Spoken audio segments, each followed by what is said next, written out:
spin-offs and some of the side ones, it is technically number 10. But it's called X instead of Mortal Kombat 10. That's right. Why is that? X stands for a number of things, I guess. Obviously 10, the Roman numeral 10. Mm-hmm. Sure. It is kind of like, X for next, which is like, sure. Next generation consoles. Good. There's the next generation characters. We have the daughter of Johnny Cage and Sonya Blade in the game, which is kind of like that next generation of fighters.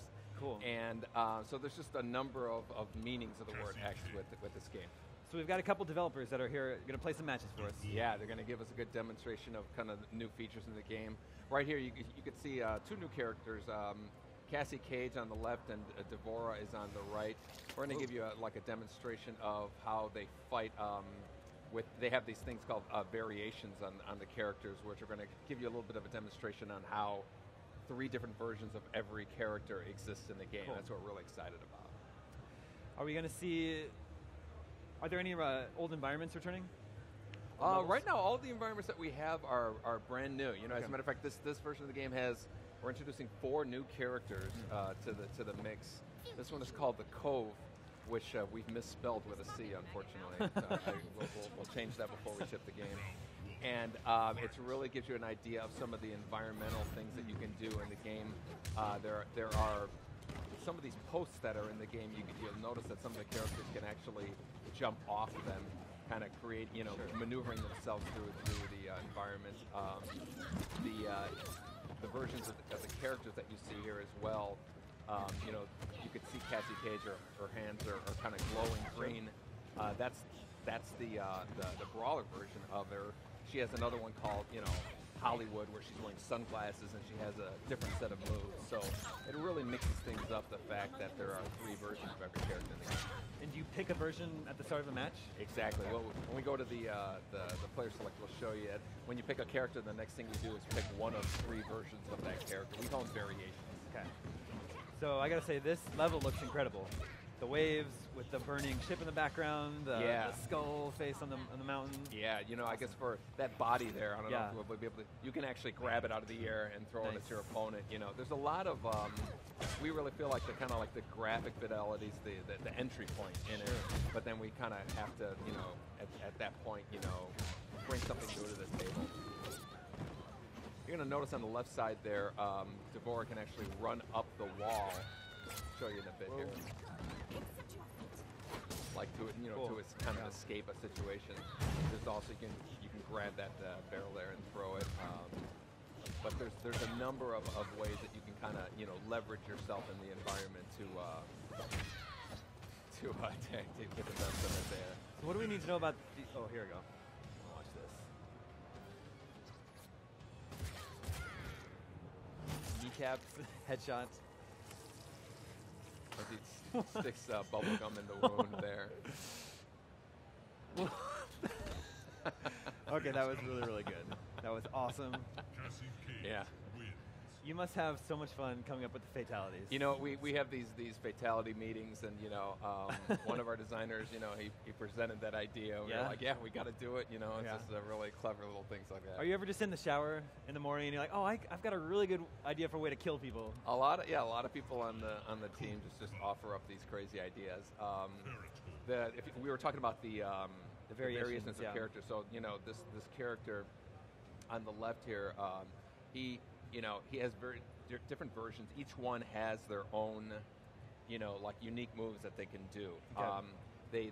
They all share a certain kind of base moves, but then layered on top of that is so normally, like in a fighting game, you kind of think, okay, Sub-Zero, he's a good match for Raiden, and Raiden is a good matchup for Johnny Cage. This really kind of layers it even deeper, where version A of Sub-Zero might be a good match for version C of Scorpion, and adds a lot more variables to the whole mix, and the kind of like the palette of what the player has to use. Who is this new character? His name is Kotal Khan, and he's kind of like this Aztec warrior. Ferrator is kind of like a big hulking creature with a little lady who he takes commands from, but also uses as a weapon. So he can throw her, and he can do combos with her in the middle of the game. So you're going to see he's got a pretty cool combo here. Surely Surely someone on the team is a fan of Mad Max Beyond Thunderdome, because I get a Master Blaster vibe.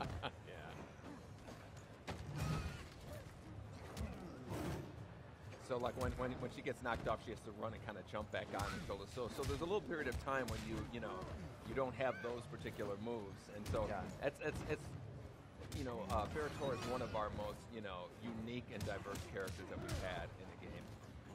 See the old lady there, standing there. You can actually pick her up and throw her at the opponent there as well. She's fallen and she can't get up, I think. Yeah, she's done. She's done. Again, this map looks beautiful. What's this one called? Yeah. This is called the Outworld Marketplace, and we're as excited as we are about these. This is a great X-ray move.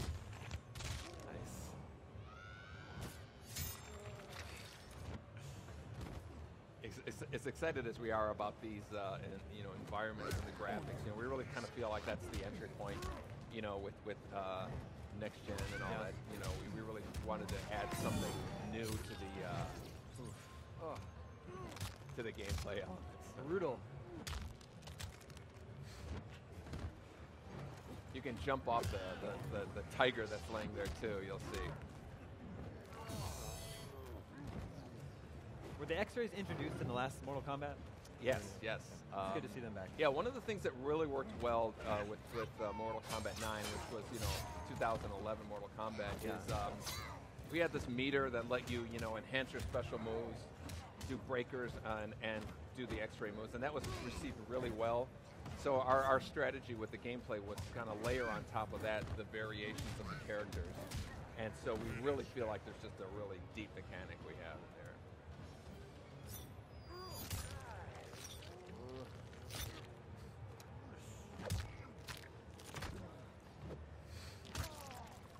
Very nice. Subtle. Very subtle. Yeah. So yeah, at its heart, we have so many new elements, but at its heart, it's still Mortal Kombat. We're really pun intended. Yeah, exactly. Yeah, and we're adding a lot of new blood to the characters. So nice, very good, very good. There, so. All right, who are we gonna? We're gonna see a couple old favorites here. Yeah, we can show you Scorpion and Sub-Zero for people who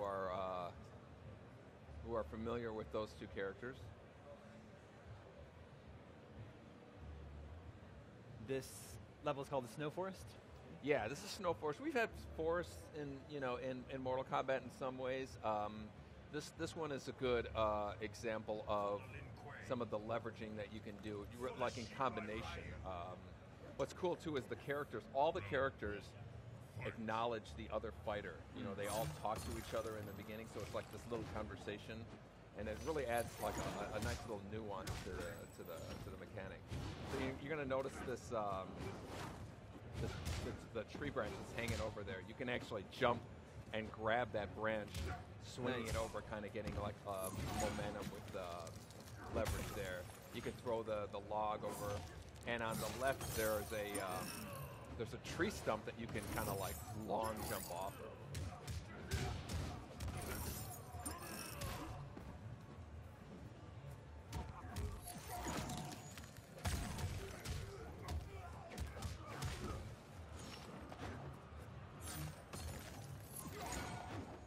So you see him jump off the thing. Yeah. You can grab this tree branch here and hit you with it. There you go. Nice. A lot of big cinematic moments, and the leveraging stuff is something that we're really excited about. It really keeps like the action going and makes it a lot less of a predictable outcome, based on the fight.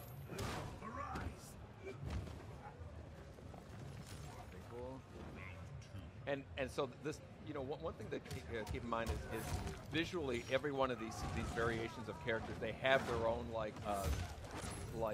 part of their costume that kind of identifies them. So Scorpion or Sub-Zero, he has this glowing mask, and that shows you that it's kind of like the unbreakable one, the more defensive one that he has there. And Scorpion, his arms are kind of on fire. There are other versions of Scorpion that have different costume elements that are a way to identify, which one it is. He pulls out his entrails there and it stabs him in the eye with it, freezes it. Really good one. Yeah. I'm not sure if you've seen Scorpion's X-Ray too. He's got a.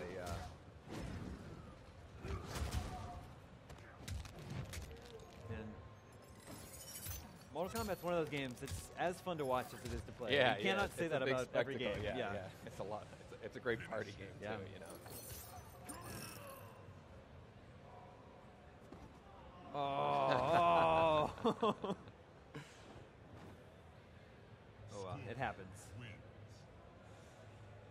Yeah, so we're really excited about like all the added layers that we've added onto the game. Yeah. With these character variations and the environment leveraging. Well, I wanted to ask. The last Mortal Kombat was very well received. So when it came time to start this one, like where did you start from? What was the idea that this is what we want to do with Mortal Kombat X? Yeah, it was funny. The last Mortal Kombat game, who would have thought that 20 years after the game came out, we'd have the best-selling one. Yeah. Like it sold better than than MK2, MK1, awesome. all of those things, and so we really got kind of nervous about how you follow something like that up, and so our strategy was really to introduce a bunch of new elements, but also kind of maintain the things that people really embraced with Mortal Kombat 9. So we really feel like it's a new experience. All these new characters are really are really fun to kind of add into the mix of Mortal Kombat.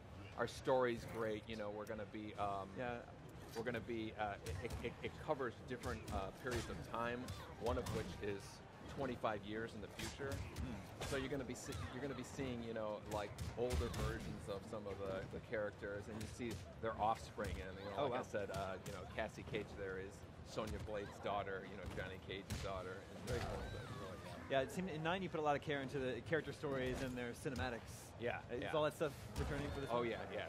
That's a huge part of again, one of the things that for 2011 Mortal Kombat that people really embraced was the whole story mode and being able to tell an elaborate cinematic story. Now, are we seeing different variations for Cassie Cage and Ferrator here? Absolutely.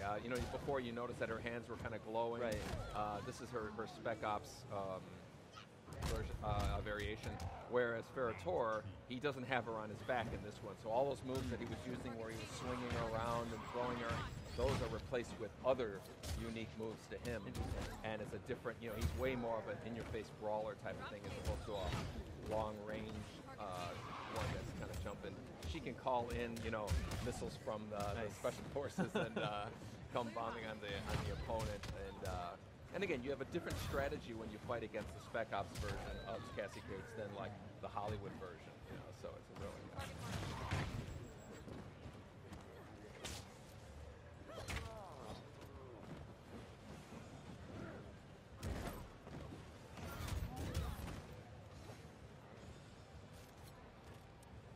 Mortal Kombat, like there aren't many video game franchises that are still going, 20 years later. Like incredible. I said, I was just, we were so happy with how people embraced the last one, which came out, close to 20 years to the day of the first one. So it's so cool that people still love it. What do you think it is that makes it so enduring? I really think part of it is we're not afraid to change things up, introduce new elements to keep it interesting. Yeah. And at the same time, we're maintaining things that kind of the DNA of the game. And there's this nostalgic feel that people have, that too, when they just remember themselves in an arcade somewhere or a pizza place, where they first played the game, they first saw the Fatality. There's a lot of that combination of nostalgia and new stuff. So.